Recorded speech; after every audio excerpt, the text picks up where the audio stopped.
Louvado seja o nome do Senhor Deus. Nesta oportunidade, eu quero vos cumprimentar com a paz do Senhor. Estamos aqui em mais uma aula do canal Rascunho Teológico. Eu sou o professor e pastor Edivaldo Pereira e esse é o canal de teologia, canal Rascunho Teológico. Tá certo? Hoje nós daremos continuidade à nossa temática sobre ética. E hoje nós vamos falar um pouco da ética e suas definições na ordem, na visão filosófica, até porque foi de lá que veio tudo isso, certo? Nós temos os três filósofos e que nós vamos trabalhar em cima deles, dessas visões filosóficas, né? Haja vista que a matéria é exatamente desse nicho, ok? Muito bem. Dentro dessa proposta que nós vamos ministrar hoje, né, nós vamos trabalhar dentro de toda uma visão socrática, platônica e aristotélica.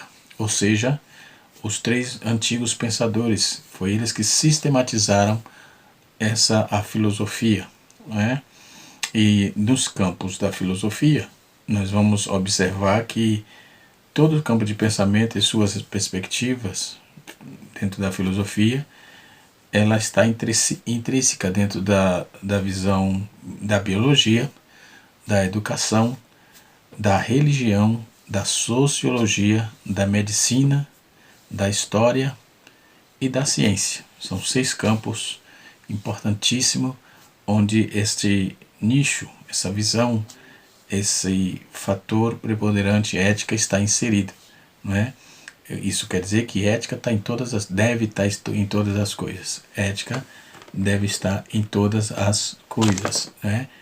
Eu sintetizei essa questão aqui, mas podemos observar que a questão da ética está em todas as coisas.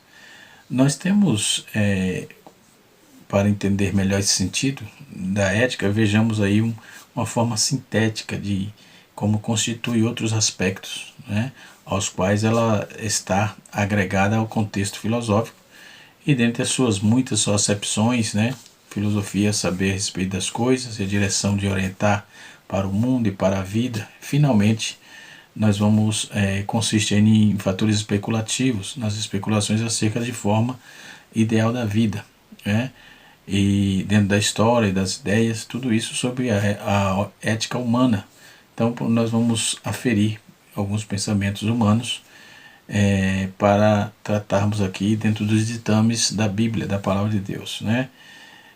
Como estamos falando de ética cristã, né? Mas querendo ou não, já trouxemos um conceito geral da ética. No contexto geral estaremos sempre fazendo essas lembranças, né? Nós vamos trabalhar aí, por exemplo, esses trâmites dentro da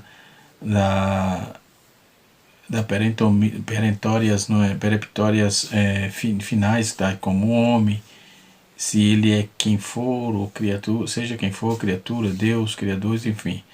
Oséias capítulo 9, capítulo 11, verso 9, Neemias capítulo 23, verso 19, Romanos capítulo 1, verso 8 e Jó capítulo 38, no seu versículo de número 4, ok? Quando vamos trabalhar nessa visão, nós temos que ir para a política, né? A ética trata de várias situações. A ética trata de suicídio, de divórcio, de drogas, de pena de morte, ecologia, né? de casamento, direitos humanos, pornografias, jogos de azar, racismo, né? Células troncos, aborto, ecologia, né? E divórcios e novos casamentos. Então são questões de ética da atualidade, suicídio e etc, ok? Mas quando vamos trabalhar dentro do fator geral entre a sociedade, né, nós vamos encontrar a política, né? A política vem do grego polis, que significa cidade. A política procura determinar a conduta, né, ideal do Estado, que seria uma ética social, ou seja, ela procura definir quais são o caráter, a natureza e os alvos do governo. Trata-se de um estudo do governo ideal. Lógica. A lógica é um sistema que aborda aí os princípios, né, do raciocínio e suas capacidades, seus erros, suas maneiras exatas de expressão. Trata-se de uma ciência normativa que investiga os princípios do raciocínio válido e das inferências corretas, que seja partindo aí da lógica dedutiva, que seja seja indutiva, tanto dedutiva como indutiva. Depois nós temos a gnosiologia, ou seja, é a disciplina que estuda o conhecimento da sua natureza, a origem, os limites, possibilidades, métodos, objetos e objetivos, né? Depois nós temos também a estética, né, que é empregada aí para designar a filosofia das belas artes, a música, a escultura, a pintura, né? Esse sistema procura definir qual seja o propósito ideal ou orientador das artes, apresentando aí a descrição de atividades que apontam aí com um certo alvo, né? Depois nós temos a metafísica, que refere-se a considerações e especulações concernente a entidades, né, agências, a causa não materiais, aborda também assuntos como Deus, alma, livre-arbítrio, né, destino, liberdade, a imortalidade e o problema do mal e etc. Isso é a questão metafísica. Depois temos como de prática a nossa matéria, a ética, que é a investigação do campo de conduta ideal, bem como para as regras e a teoria que a governa. A ética, o homem distanciado de Deus por sua incredulidade, seus pecados, a estuda ainda a entender que se propõe a observá-la, não consegue aí por estas subjugado sobre o seu eu, entendeu? Pelos vícios, pelo mundo, pelo pecado, conforme Romanos capítulo de número 2, versículo número 15 a 19, ok? Já os servos de Deus, pelo Espírito que nele habita, triunfa sobre o pecado, conforme capítulo 8, versículo de número 2 de Romanos também. Então existem inúmeros argumentos, né, irmãos e alunos, irmãos que me ouvem, né? Existem alguns inúmeros argumentos e considerações acerca desse tema que será tratado aqui, que está sendo tratado melhor, né? E vários pontos de vista da ética bíblica, a qual expõe Deus como fundamento e alvo da conduta ideal, ok? Primeiro, nós temos a origem da palavra ética, que é ethos, que significa costume, disposição, hábito. Do latim vem no latim vem de mors, que é mores, né? Que com o sentido de vontade, costume, uso e regras, né? Já nós temos a definição prática e a conduta ideal, que é reta, ela é reta e esperada por cada indivíduo. Na teoria, é um estudo dos deveres do indivíduo, né? Isolado ou em grupo. Então, deveres do indivíduo isolados ou em grupo, visando aí a exata conceituação, né, do que é certo e do que é errado. Então, reiterando, a ética é um conjunto de regras de conduta para o cristão, tendo como fundamento, ou melhor, a palavra de Deus. Para nós crentes em Jesus Cristo, o certo e o errado deve ter base bíblica dentro da Bíblia Sagrada, em nossa regra, que é a nossa regra de fé e prática, né?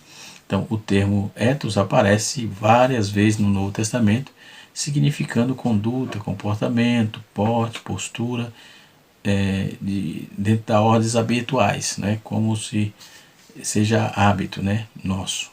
Então, a ética cristã, ela deve se fundamentar no conhecimento de Deus, como é revelado na Bíblia, principalmente nos ensinos cristológicos, né, os ensinos de Cristo, de modo que ele morreu por todos, para todos os que vivem não vivam mais para si, mas para aquele porque ele morreu e ressuscitou. Aí nós vamos ver 2 Coríntios capítulo 5, verso de número 15 e Efésios capítulo 2, verso de número 10. Nós temos ainda a questão da ética e da moral. Né? Ética é uma palavra grega de interpretações possíveis. A primeira palavra do grego, como já disse, é ethos, como é curto, no caso, e pode ser traduzido também como costume. Já a segunda, que serve de, que se escreve ethos, porém logo significa propriedade do caráter. Ou seja, a palavra, a primeira palavra serviu na base da tradução, pelos romanos e pela palavra latina de mores, né, que é moral, que deu origem à palavra moral, no caso, enquanto a segunda orienta a utilização de darmos a palavra ética. Talvez seja a origem, né? E a origem costumeira da confusão que se faz com moral e ética. Os dois termos estejam inseridos, né, dentro na área do comportamento humano. Eles são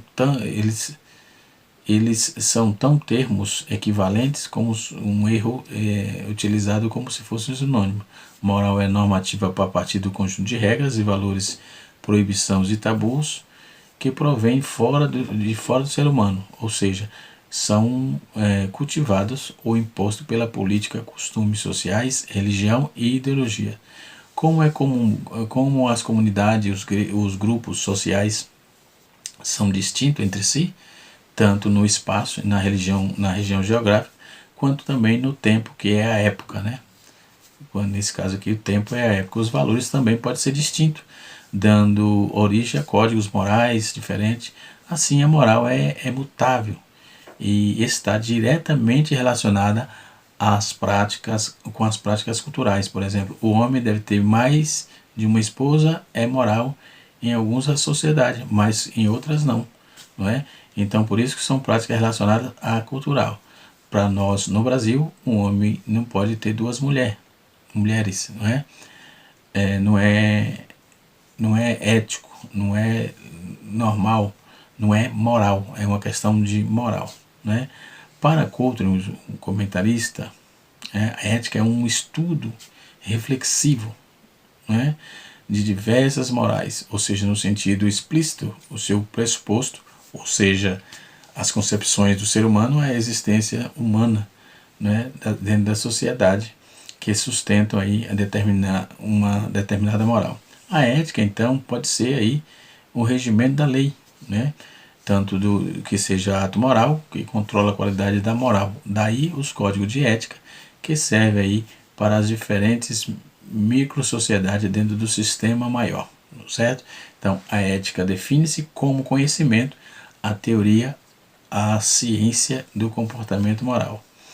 Através da ética, né, nós compreendemos que explicamos, justificamos e analisamos, criticamos, e assim, se quisermos aprimorarmos a moral da sociedade, a ética é a última análise, né?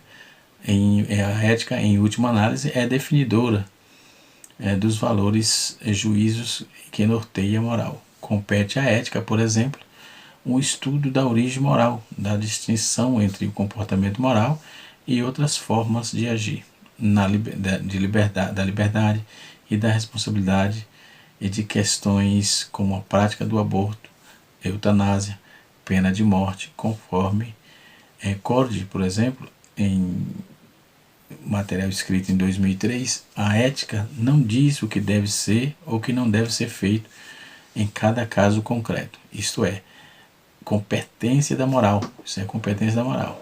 A partir dos fatos morais, a ética tira a conclusão elaborando assim princípios sobre o comportamento moral, né?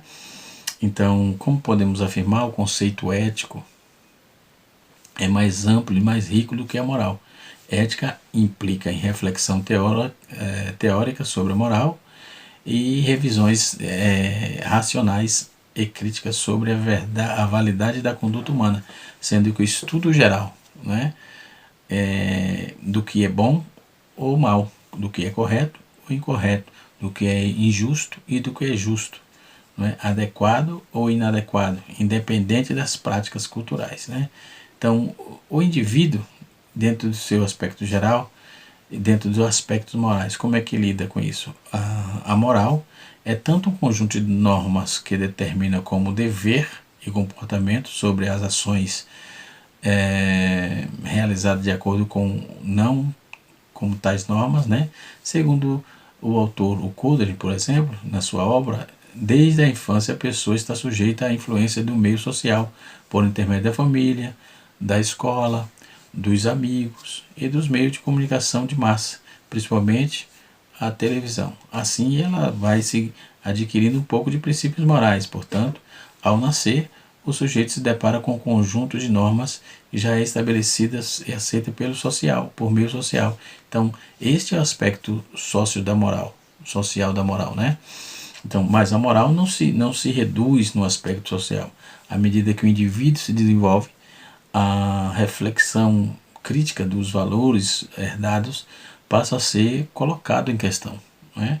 Essa reflexão sobre as normas, decide aceitá-las e aí as regras e as decisões de acatar uma norma que é fruto de uma reflexão pessoal consciente de que se chama aí a interiorização, por exemplo. Essa interiorização na norma é que qualidade de ato como moral, né? Dentro da norma é qualidade, é que qualifica, ou melhor, o ato como moral. Caso não seja interiorizado, por exemplo, o ato não é considerado moral, é apenas um comportamento determinado pelo instinto, pelos hábitos ou pelos costumes remento, no caso, né? Ou seja, quanto de fatores, instituições sociais, que é regime político, organização social, sistema econômico, instituições culturais, meio de comunicação em massa, que pode criar possibilidades ou impor obstáculos na realização da moral, né? Então, nós vamos ver um exemplo que ilustra aí o conceito da interiorização das normas. Se o condutor de um veículo numa via urbana para parar antes da faixa de segurança de maneira espontânea, é permitir que os pedestres atravessem, né? A rua estará respeitando as normas, as pessoas e o Código de Trânsito brasileiro, sendo, portanto, um comportamento moral, né? Entretanto, se ele parar o veículo simplesmente porque tem receio de uma multa, seu comportamento se limita apenas no cumprimento da lei, ok? Isso acontece muito no dia a dia, né? No comportamento moral, pessoas que sabem aquilo que precisa ser feito, independente das vantagens ou prejuízo que eu possa trazer. Assim, quando praticamos um ato moral, podemos também até sofrer, melhor, consequências negativas, pois é que a moral é para ser amoral. É moral para uns, para outros pode ser amoral. É a imoral ou imoral para outros, não é? A moral e imoral, ou seja, o sujeito amoral é aquele que desconsidera as regras, as normas morais. Já o sujeito imoral é aquele que conhece as regras na moral, mas é contra elas, né? Então, a moral, imoral e amoral, certo? Então, definindo aqui os termos, né? Então, podemos dizer que quem pertence ao vasto campo da moral, as reflexões das perguntas fundamentais fica como assim: o que eu devo fazer para ser justo, né? Quais os valores devo escolher para guiar minha vida? Que tipo de ser humano devo ser nas minhas relações comigo mesmo, com os meus semelhantes e com a natureza? Há uma hierarquia de valores que deve ser seguida?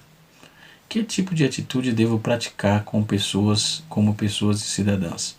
Segundo Marlene Chauí, por exemplo, que haja conduta moral, é preciso que exista pessoas sujeitas a agentes, né? Conscientes, isto é, que conheça a diferença entre o bem e o mal, entre o certo e o errado, permitindo e proibindo, virtude e vício. A consciência moral não só se conhece tais diferenças, mas também se reconhece que é capaz de julgar os valores e atos das condutas, de agir de conformidade aos valores morais, sendo aí, por isso, sendo responsável pelas suas ações, sentimentos, bem como pelas consequências que se sente dentro da consciência e responsabilidade. São condições indispensáveis da vida ética, ok? Então, a consciência moral, por exemplo, manifesta-se antes de tudo, a capacidade de deliberar diante das alternativas possíveis, decidindo e acolhendo e escolhendo uma delas antes de lançar-se na ação. Tem a capacidade de avaliar, apesar das motivações pessoais, as exigências feitas pela situação, as consequências para si e para outros, a conformidade entre meios e os fins, né? Empregar meios imorais para alcançar fins morais é impossível, né? Então, obrigações de respeitar estabelecimento, respeitar o que é estabelecido, ou de transigi-lo, né? Se o estabelecido for imoral ou injusto, né? For imoral ou injusto. Então, para o sujeito moral ou ético, isto é, a pessoa só pode existir e preencher as seguintes condições, segundo Marlene Chauí. Ela diz assim: ser consciente de si só, de si e dos outros, isto é, ser capaz de reflexão e de conhecer a existência dos outros como sujeitos éticos iguais a ele.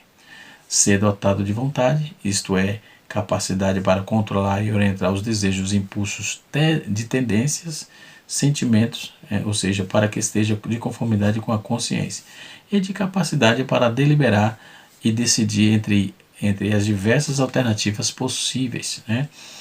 Ser livre, isto é, ser capaz de oferecer como causa interna de seus sentimentos, atitudes e ações, por não estar submetido a poderes externos que o force e o constrange a sentir, a querer de fazer alguma coisa. A liberdade não é tanto para escolher as alternativas possíveis, mas o poder para autodeterminar, dando a si mesmo as regras de conduta, né? Todos os seres humanos reúne-se as condições de forma plena. Certamente teríamos, se todo ser humano reunisse as condições de forma plena, teria condições e teríamos certamente um mundo melhor, não é?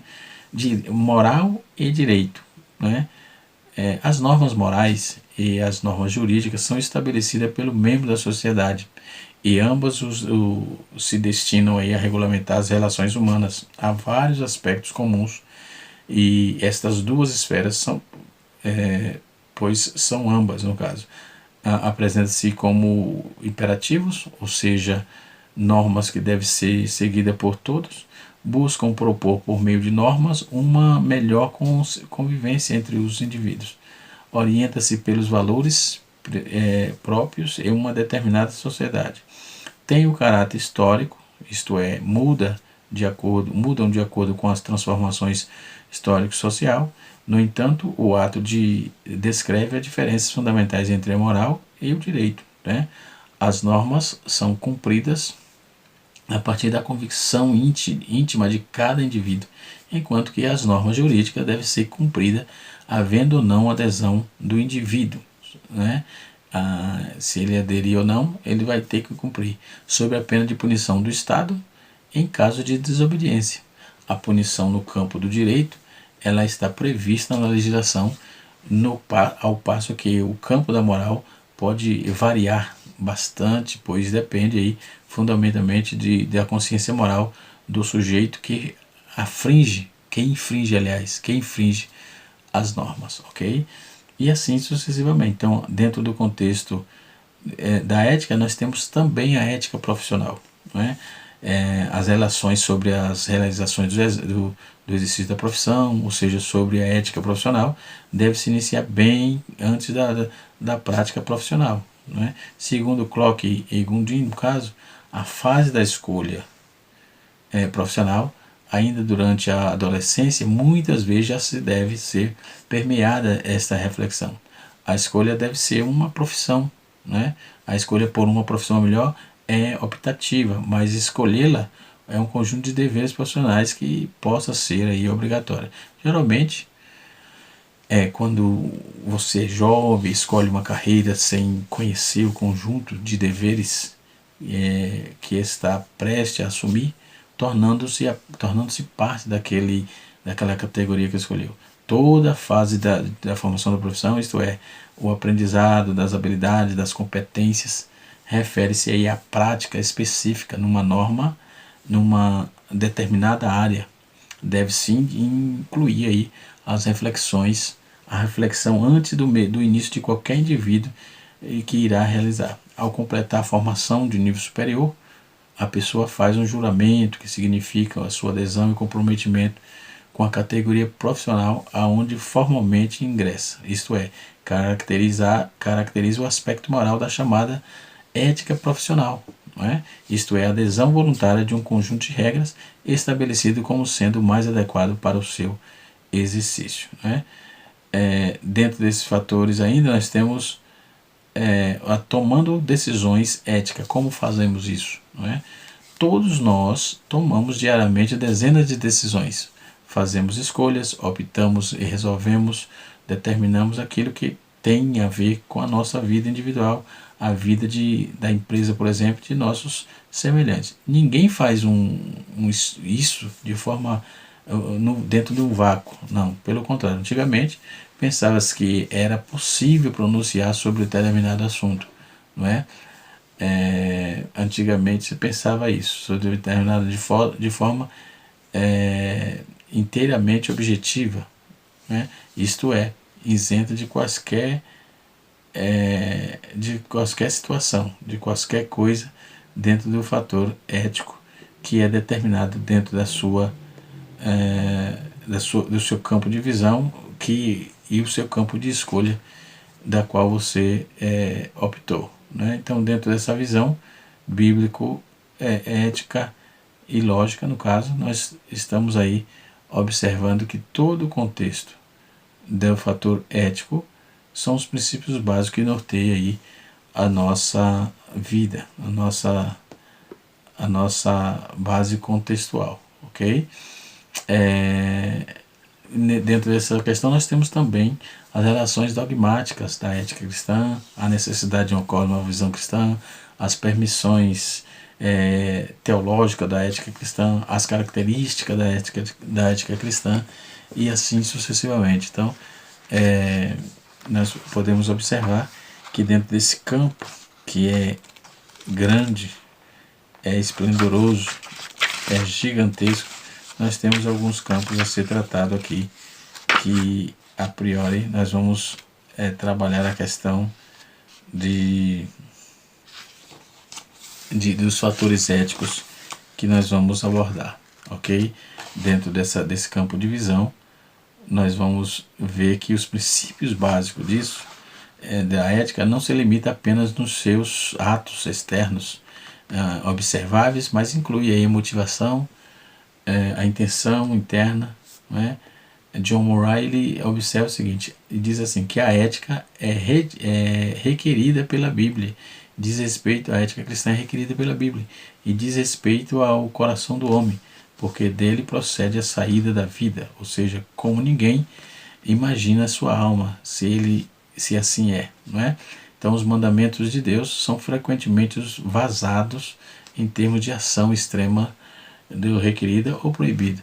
Para tanto, nós vamos observar dentro desse material aqui, né, tem a questão da ética dos 10 mandamentos, um material, como eu já disse na aula passada, ele é fantástico, né? É um material excelente para o nosso aprendizado desde o Antigo Testamento.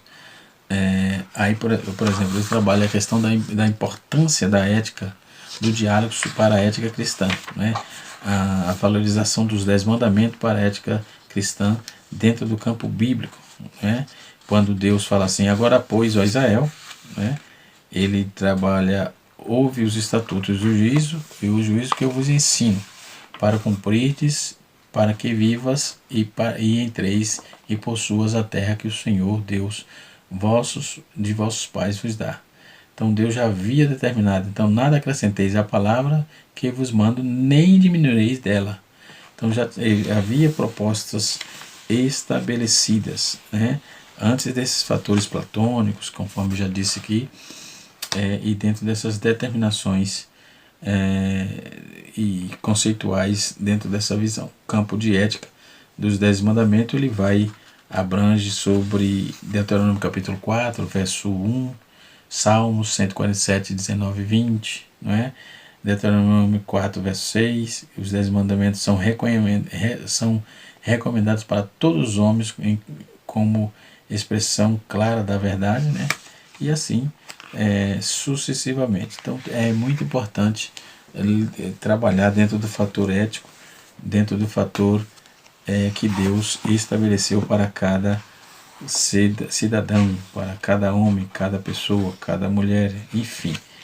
Dentro da igreja cristã, nós vamos ver que Edmundo Hedman viveu nos anos 1990 até 1976.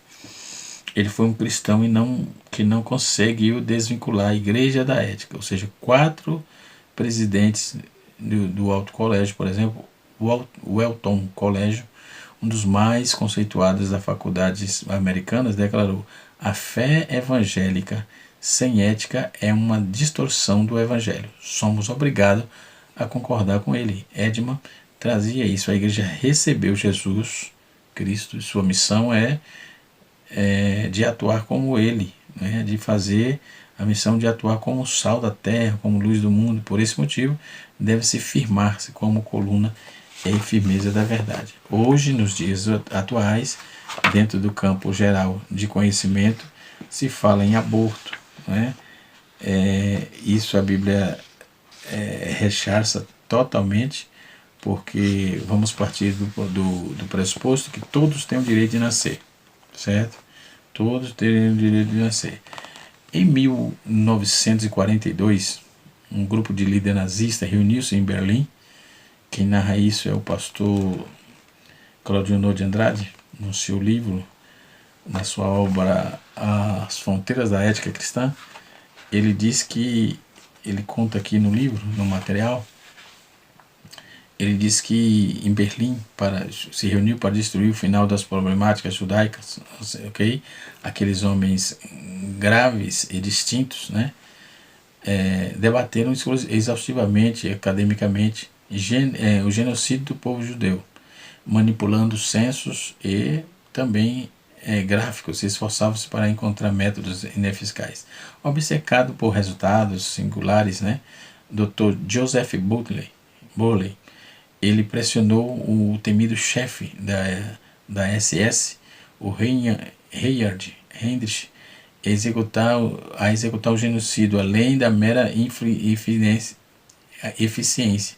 A indústria da morte, para ele, tinha aí de ser gerenciada por tal afronta e assim sucessivamente. Então, o direito de nascer trata a questão do aborto, né? O aborto busca a busca de uma definição dentro desse conceito. Na próxima aula nós vamos tratar sobre isso, tá certo? Na próxima aula nós vamos começando a falar sobre esse problema ético, antiético, né? Da ética do aborto, tá certo? Que Deus em Cristo nos abençoe, que o Espírito de Deus continue falando aos nossos corações. Canal Rascunho Teológico, ensinando para transformar vidas. E até a próxima aula, se Deus assim nos permitir.